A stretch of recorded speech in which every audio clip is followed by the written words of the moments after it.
You just heard Edward giving the news the Senate voting no to more witnesses. This is a big failure for the Democrats, a victory for the president. The president and Senator Lindsey Graham saying it will be a bipartisan acquittal. It might come around State of the Union on Tuesday. Let's bring in Republican Debbie Lesko from House Judiciary, also a member of the Trump defense team. It looks like you guys won. What's your take on what you're hearing? Well, thank goodness that there wasn't a vote for more witnesses, because quite frankly, the House didn't do its job. It was the House's job to bring forward the witnesses. They did not subpoena John Bolton.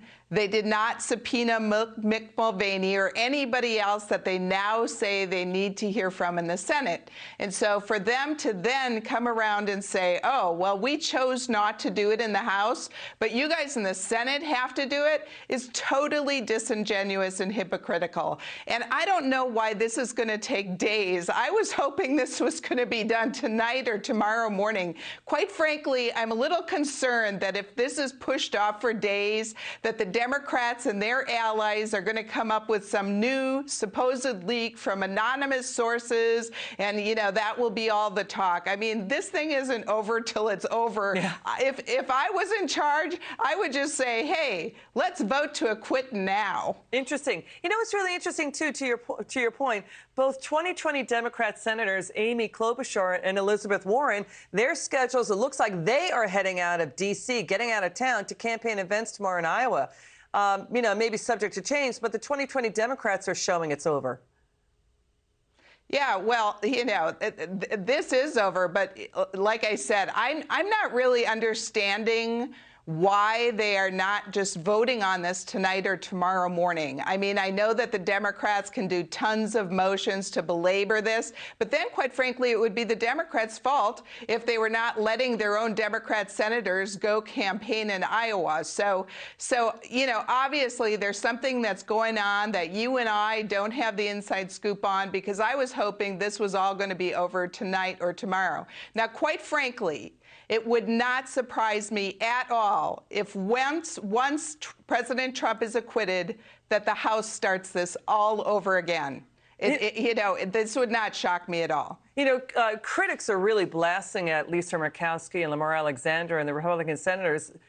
You know, they're effectively saying what the president did was inappropriate, but it does not rise to the level of the standards of the Constitution.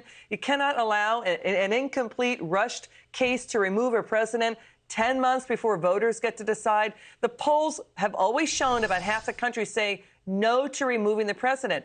What do you make of the timing of the New York Times reporting today that President directed John Bolton earlier than realized in the spring of last year to help him pressure Ukraine to get information on Democrats? I mean, here's the Democrat narrative. It's about delegitimizing, you know, and that the acquittal, that it's meaningless, that it's a sham trial. Well, yeah, this is how they do things. This is their MO.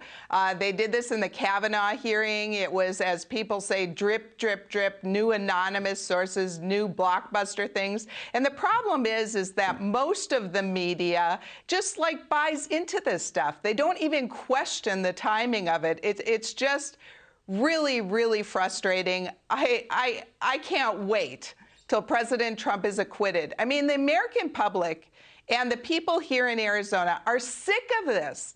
They're even past the point of they don't even care who's at fault. They just want it over. And so I don't understand these folks that just want to keep going on and on and on. It's all political. It has always been political. It has nothing to do with the Ukrainian call. It has everything to do with influencing the 2020 election. Yeah, to your point, Republicans say impeachment itself, like you're saying, is illegitimate, and that more witnesses like John Bolton won't cure a defective case, that even if Bolton testifies, Democrats will still call it a sham and a cover-up. Let's show quickly the Democrats' mistakes in this case. It's bombshells that fell apart. It's delaying it for a month, denying the president the ability to call witnesses, denying the ability to judge the motives of the whistleblower. What do you think was the biggest mistake by the Democrats? Was it their rhetoric, like Adam Schiff saying you got to remove the president because he'll just cheat in 2020? What do you think was the biggest mistake that Democrats made, and what was the key impeachment game changer for the president? Well, they didn't have any evidence. They have never had any evidence. The Democrats haven't. They are purely trying to find anything and everything to try to impeach the president. I mean, just think about it. 6 out of the 7 Democrat House impeachment managers already had either voted or publicly supported impeachment before the Ukrainian call. There has been multiple votes on articles of impeachment on the floor of House of Representatives to move forward. At that time, Nancy Pelosi tabled it. So these folks have been trying to impeach him. They're just trying to find something to get him on. And so that's their biggest downfall, is they have no evidence because the president did not do any impeachable offenses. Hearsay evidence. They have hearsay evidence. They don't really have documentary evidence, right? They had lots of hearsay, lots of presumptions. Not one of the single Democrat witnesses, and by the way, they were all Democrat witnesses. The Republicans wanted other witnesses. We were rejected. Not one of them was able to establish that the president did one single impeachable offense. And the Democrats even admit they do not have a crime. There is no crime. They just keep saying, we don't need a crime. Well, that's technically true, but don't you think the American people would expect that if you're going to ouster out the President of the United States, he would at least have to have committed some type of crime? And they say there is no crime. You know, people are saying he ran through the red light, he should be penalized somehow, but the House did impeach him. Is that enough of a penalty for him? Well, the Democrats aren't going to stop. I mean, and the reason he was impeached is, are you quite hearing frankly, they're not going to stop? Are you hearing that? I have lived through this all of 2019 since the Democrats took over power in the U.S. House of Representatives. This has been nonstop investigation after investigation. Remember, we started out with Robert Mueller. It was supposed to be Russia collusion. That flopped. Then they went to obstruction of justice. That flopped. Then they latched onto this Ukrainian call. I mean, it is nonstop. These folks want to influence the 2020 election, and I believe if we had 100 witnesses come forward and every single one of them was on Donald Trump's side, they'd still want to impeach him.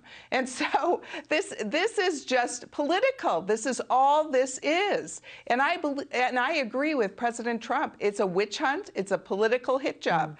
And these people are ruthless. I mean, I came to Congress wanting to get things done, and I didn't think it was going to be that bad. Okay, Congresswoman Debbie Lesko, love having you on. You never hold back. It's great to see you. Thank you.